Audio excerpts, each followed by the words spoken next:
Ils ont jeté du Coca-Cola sur une femme noire au travail. Son mari milliardaire est arrivé et a licencié tout le monde. Le liquide brun coulait sur les boucles de Nina Thompson, trempant son chemisier bleu marine, tandis que le rire cruel de Jessica Whitmore résonnait dans le bureau marketing d'Apex à Manhattan. « Oups, je pensais que tu avais besoin de rafraîchir ces idées médiocres. » La directrice blonde ricana et laissa tomber la canette vide sur le bureau de Na. « Regardez tout le monde.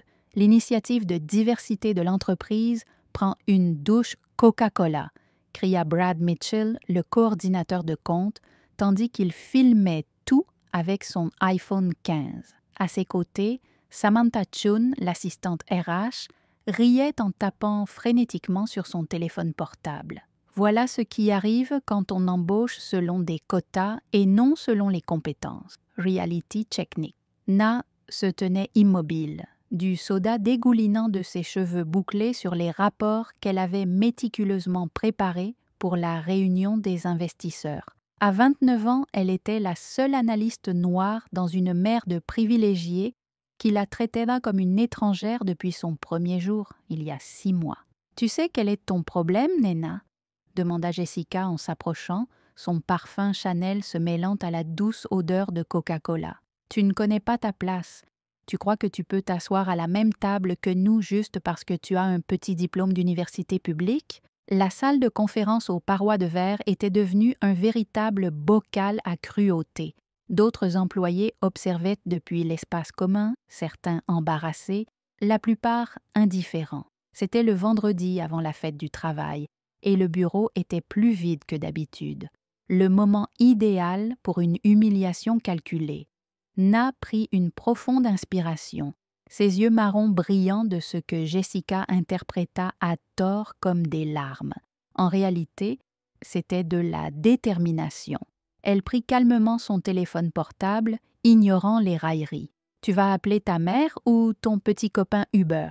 ricana Brad en rapprochant la caméra. « Je parie qu'il vit dans le Bronx et qu'il a pris le métro aujourd'hui. » Samantha laissa échapper un rire strident. « Les gars, vous êtes terribles. » « Mais c'est vrai, non? Nena, ça doit être difficile de maintenir cette façade de cadre avec un salaire d'assistante. » Ce que ces 3 prédateurs d'entreprise ne savaient pas, c'est que Nena Thompson n'était pas simplement une autre employée essayant de gravir les échelons. Il y avait des secrets dans sa vie que même ses dossiers RH ne révélaient pas, des liens qui dépassaient cet environnement toxique. « Vas-y », dit doucement Na en tapant un seul message sur son téléphone. « Tu viens de prendre la meilleure décision de ta vie », dit Jessica, fronçant les sourcils, momentanément déstabilisée par la sérénité de Na. « De quoi tu parles? Le sucre t'est monté à la tête ?» Exactement 15 minutes plus tard, Nena consulta la discrète montre Patek Philippe à son poignet, un détail que personne n'avait jamais remarqué. « Tu comprendras tout. » Brad baissa son téléphone, un soupçon de doute sur le visage. « 15 minutes? Tu délires ?» Samantha, toujours la plus perspicace du trio, remarqua quelque chose d'étrange dans le comportement de Na. Il n'y avait ni peur ni colère, juste le calme troublant de quelqu'un qui sait exactement ce qui va arriver. C'est à ce moment-là que l'ascenseur privé, réservé au conseil d'administration, s'éclaira au 42e étage. Les portes s'ouvrirent dans un léger tintement et 3 gardes de sécurité en uniforme sortirent les premiers, suivis d'un homme grand et imposant vêtu d'un costume Tom Ford qui coûtait probablement plus cher que le salaire annuel de n'importe qui ici. Non, la voix grave d'Alexander Sterling coupa le silence du bureau comme un couteau. Est-ce que tout va bien? Si les regards pouvaient tuer, Jessica, Brad et Samantha seraient déjà enterrés. Ce que personne dans ce bureau n'aurait pu imaginer, c'est qu'ils venaient de franchir la ligne de non-retour et que la femme qu'ils avaient choisi d'humilier s'apprêtait à réécrire complètement les règles du jeu de l'entreprise, tachant le col blanc sous son chemisier bleu marine. « Sécurité !» appela-t-il d'une voix d'acier. Escortez ces 3 personnes hors du bâtiment maintenant. Jessica s'avança, essayant toujours de comprendre la situation. « Excusez-moi, mais pour qui vous prenez-vous? C'est notre bureau et Nena est notre employée, » répondit Alexandre en se plaçant de manière protectrice à côté de Nena. « C'est mon bureau. Sterling Enterprises est l'actionnaire majoritaire d'Apex Marketing. » Brad laissa tomber son iPhone avec fracas sur le sol en marbre. Le visage de Samantha se vida de sa couleur alors qu'elle effectuait une recherche rapide sur LinkedIn. Le président et directeur général de Sterling Enterprises, Alexander Sterling, possède une valeur nette de 7,8 milliards de dollars. C'est le problème quand on juge les gens sur leur apparence, dit finalement Na en s'essuyant calmement le visage avec un mouchoir. Tu n'as jamais pris la peine de découvrir qui j'étais vraiment. L'histoire de Nena Thompson Sterling avait commencé 4 ans plus tôt, lorsqu'elle avait rencontré Alexander lors d'une conférence technologique au MIT. Elle était une étudiante boursière à part entière. Il était conférencier invité. Ce qui avait commencé comme une discussion sur les algorithmes d'apprentissage automatique s'était transformé en un amour défiant toutes les attentes sociales. « Mais pourquoi travailles-tu ici ?» balbutia Jessica, son cerveau luttant pour réconcilier la femme qu'elle humiliait quotidiennement avec l'épouse de l'un des hommes les plus puissants de New York. Nena sourit pour la première fois depuis l'incident. « Parce que je crois qu'il faut gagner sa place, pas l'hériter. Je voulais prouver ma valeur sans utiliser le nom Sterling. » Au cours des 6 derniers mois, elle avait méticuleusement documenté chaque cas de discrimination. Impression de courriels désobligeants, enregistrements audio de réunions où ses idées avaient été volées, vidéos de sécurité montrant le traitement différentiel. Tout était stocké dans le cloud en attente du bon moment. « Tu pensais que j'étais faible parce que je suis silencieuse », poursuivit Nena, ses yeux brillants de détermination. « Vous avez confondu dignité et soumission. Grosse erreur. » Un homme en costume gris sortit de l'ascenseur. Marcus Chun, avocat principal de Sterling Enterprises et témoin de Na. « J'ai ici une documentation complète sur le harcèlement moral, la discrimination raciale et la création d'un environnement de travail hostile », annonça-t-il en distribuant des dossiers à Jessica, Brad et Samantha. « C'est ridicule !» explosa Brad. « C'était juste des blagues.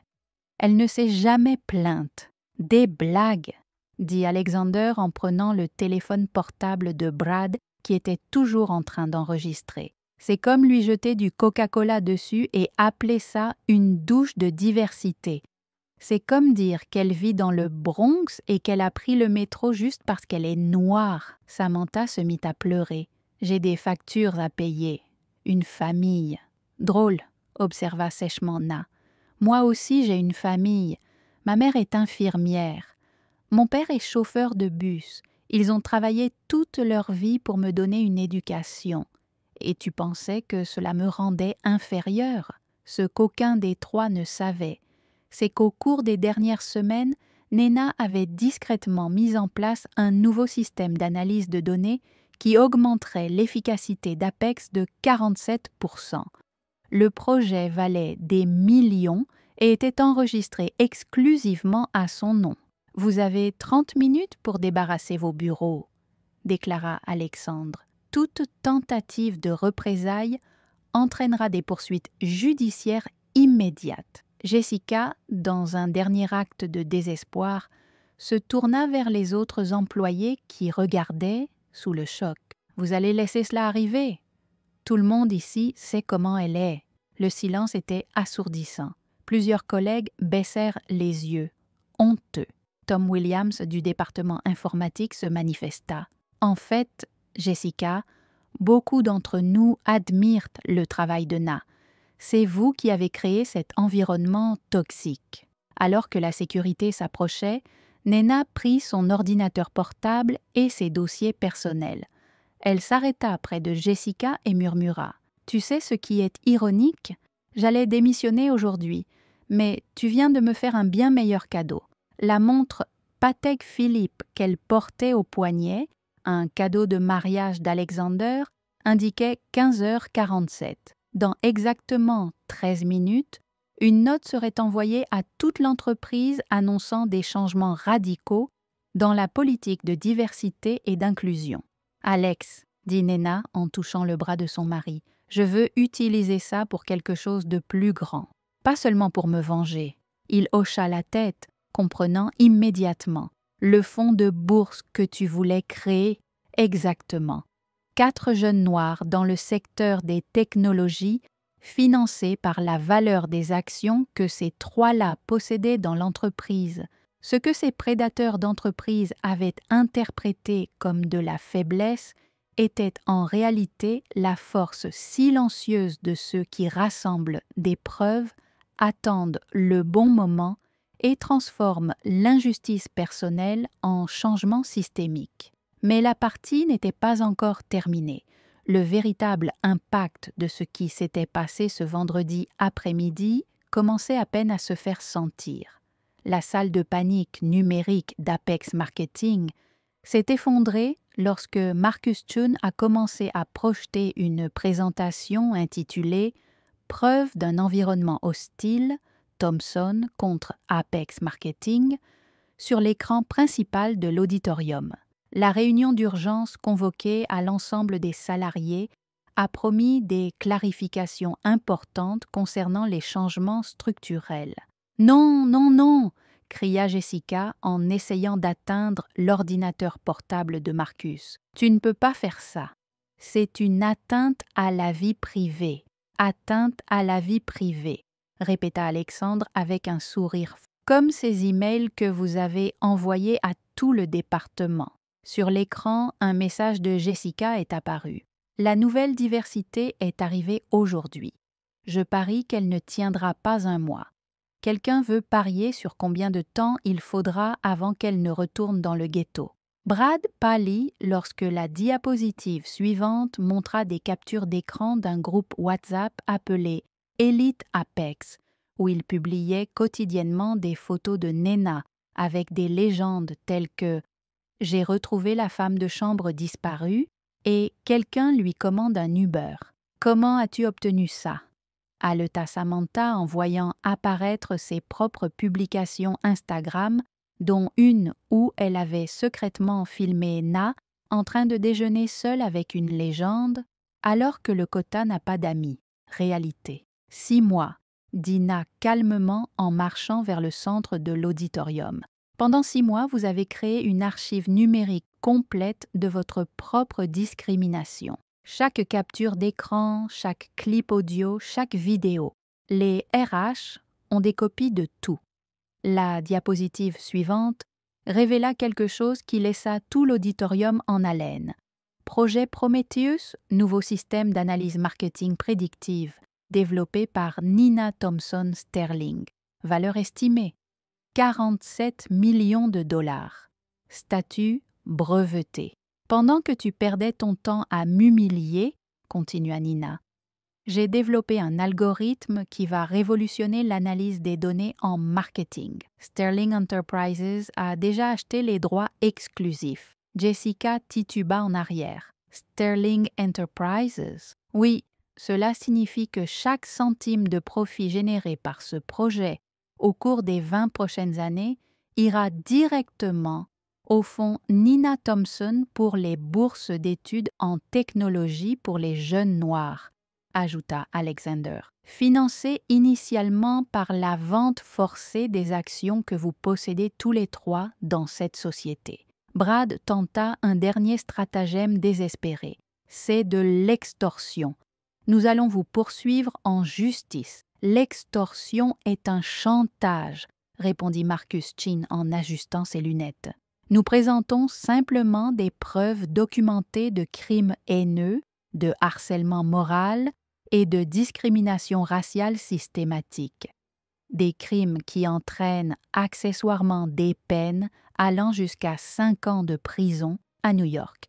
La diapositive suivante montra l'organigramme de l'entreprise. 3 cases clignotèrent en rouge. Jessica Whitmore, Brad Mitchell et Samantha Chun, tous marqués comme fin de contrat immédiate. Motif : juste cause. « Vous ne pouvez pas nous virer pour une juste cause !»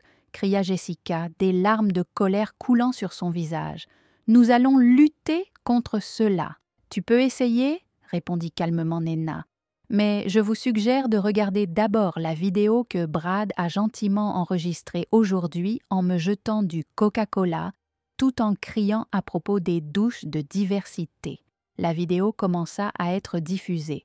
Le son de Brad lui-même résonna dans l'auditorium silencieux. « Je parie que tu vis dans le Bronx et que tu as pris le métro jusqu'ici aujourd'hui. » Plusieurs employés baissèrent la tête, honteux d'avoir assisté à la scène sans intervenir.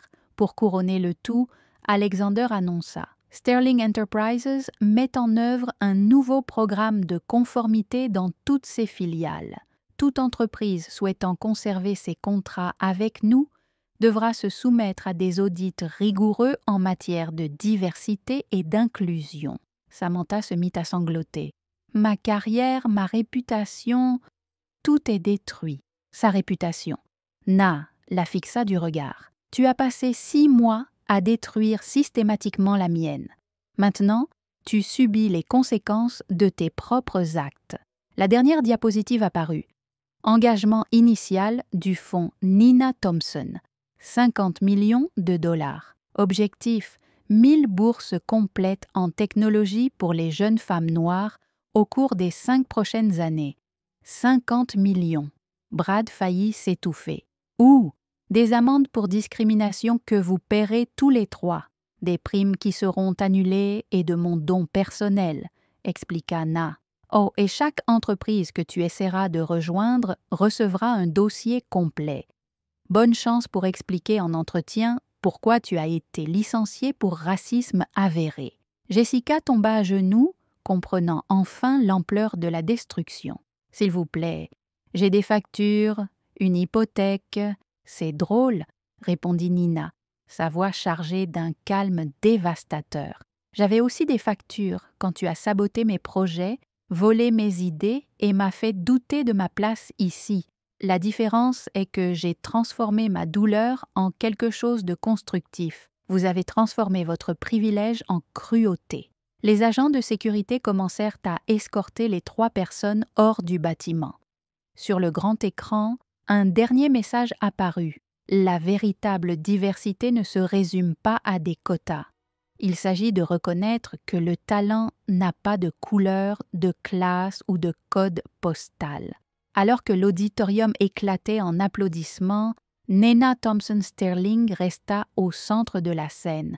Le Coca-Cola depuis longtemps sec sur sa chemise, mais sa dignité intacte et son héritage ne faisant que commencer. Ce que personne dans cette salle n'aurait pu prédire, c'est que ce moment représentait non seulement une victoire personnelle, mais la naissance d'un mouvement qui allait transformer l'ensemble de l'industrie technologique dans les années à venir. Cela prouve que, parfois, la plus grande révolution commence avec une personne refusant d'accepter la place que les autres essaient de lui imposer. 6 mois plus tard, l'auditorium du Metropolitan Opera House de Manhattan était bondé pour la première du documentaire Code Nina. Comment le racisme d'entreprise a créé une révolution. Nina Thompson Sterling monta sur scène sous un tonnerre d'applaudissements, vêtue d'un élégant tailleur noir Armani. Non pas pour impressionner, mais parce qu'elle pouvait désormais choisir quoi porter sans jugement. « Quand ils m'ont jeté du Coca-Cola, » commença-t-elle, sa voix résonnant dans le théâtre historique. « Ils ne savaient pas qu'ils arrosaient la graine d'un changement qui a maintenant bénéficié à 347 jeunes noirs avec des bourses complètes en technologie. » Dans le public, les caméras se focalisèrent sur des visages émus, des PDG de Fortune 500, des militants des droits civiques et, plus particulièrement, les premiers bénéficiaires de la bourse du fonds Nena Thompson, de brillants jeunes issus de communautés marginalisées qui étudient aujourd'hui au MIT, à Stanford et à Harvard. Le documentaire révéla quelque chose de choquant. Jessica Whitmore avait tenté de poursuivre Nenina pour diffamation et préjudice moral, mais ses propres avocats abandonnèrent l'affaire lorsqu'ils virent les preuves. Brad Mitchell, après avoir été rejeté à 23 entretiens d'embauche, travaille désormais comme chauffeur-livreur d'applications. Ironiquement, la profession qu'il avait tant ridiculisée.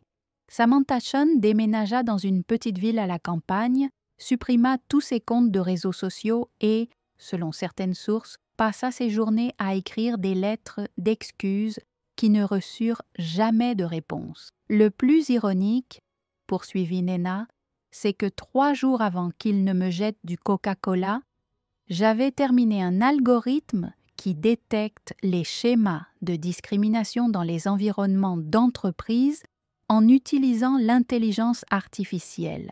Ils m'ont littéralement donné les données finales dont j'avais besoin pour valider le système. L'application EquiHire, développée par Nenina, a déjà été adoptée par 1200 entreprises dans le monde, générant 180 millions de dollars de revenus au premier trimestre. Tous les bénéfices seront consacrés à l'expansion du programme de bourse.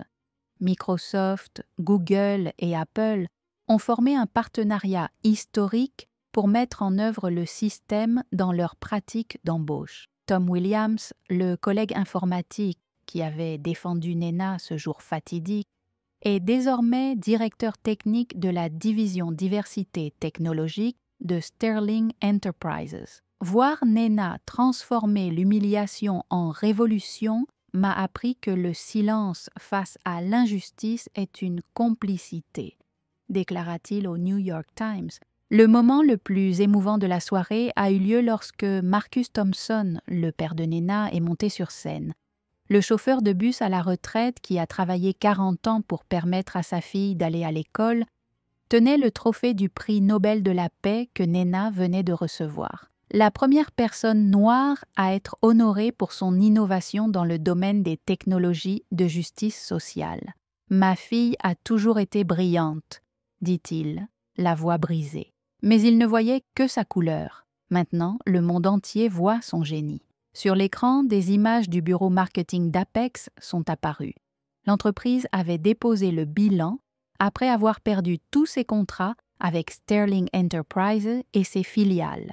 Le bâtiment abritait désormais l'Institut Nenina Thompson pour l'équité technologique, où de jeunes Noirs développaient des solutions pour lutter contre le racisme systémique en utilisant l'IA. Jessica Whitmore a fait une dernière apparition publique dans un podcast obscur en essayant de jouer la victime. « J'ai tout perdu à cause d'une blague stupide. » La vidéo est devenue virale, non pas par sympathie, mais comme un parfait exemple de la façon dont le privilège aveugle les gens sur la gravité de leurs actes. Les commentaires étaient impitoyables. « Vous n'avez pas tout perdu à cause d'une blague.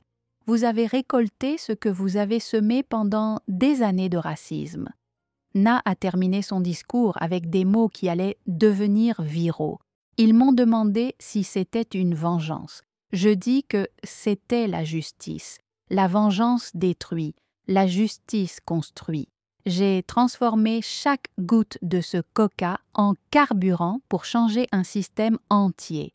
Parce que la plus grande révolution ne consiste pas à éliminer ceux qui nous oppriment. Il s'agit de construire des échelles pour que d'autres n'aient pas à subir ce que nous avons vécu. Alors qu'elle descendait de scène, son téléphone vibra. C'était un message d'une jeune fille de 16 ans du Bronx. « Mademoiselle Sterling, je viens d'être acceptée dans le programme de bourse. Je suis la première personne de ma famille à aller à l'université. Merci de ne pas avoir abandonné ce jour-là. » Na sourit, se souvenant de ses propres mots cet après-midi fatidique. « Vous venez de prendre la meilleure décision de votre vie. » Et en effet, il l'avait fait, mais pas de la manière à laquelle il s'attendait. 1 an plus tard, l'effet Nenina est devenu un terme académique pour décrire comment l'exposition au racisme institutionnel peut catalyser un changement systémique. Jessica, Brad et Samantha sont devenus des études de cas dans les universités sur les conséquences des préjugés dans l'environnement des entreprises. Pendant ce temps, Nena Thompson Sterling a poursuivi sa mission de transformer chaque acte d'injustice en une opportunité de changement social. La leçon était limpide. Dans ce bureau de Manhattan, 3 personnes ont choisi la voie de la haine et ont tout perdu. Une personne a choisi le chemin de la justice et a changé le monde. Car au final, le racisme ne détruit pas seulement ses victimes, il détruit principalement ceux qui le pratiquent. Avez-vous déjà été témoin d'une injustice qui aurait pu être transformée en changement positif? Partagez votre histoire de dépassement de l'adversité dans les commentaires. Si cette histoire de justice et de transformation vous a touché le cœur, abonnez-vous à la chaîne et activez la cloche pour plus d'histoires qui prouvent que la vraie vengeance ne consiste pas à détruire ceux qui nous font du mal, mais à construire un monde où personne d'autre n'est blessé de la même manière.